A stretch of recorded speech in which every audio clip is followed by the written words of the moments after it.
দেখো কি পুরনো মেয়ে, ওর তো কানে কানের দুলই নেই, আমার দেখো কত কানের দুলও আছে।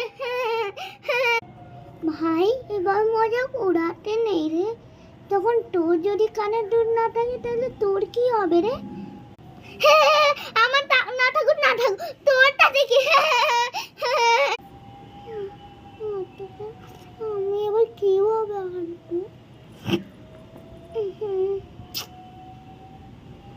আমি কিছুদিন পরবার দেখবো।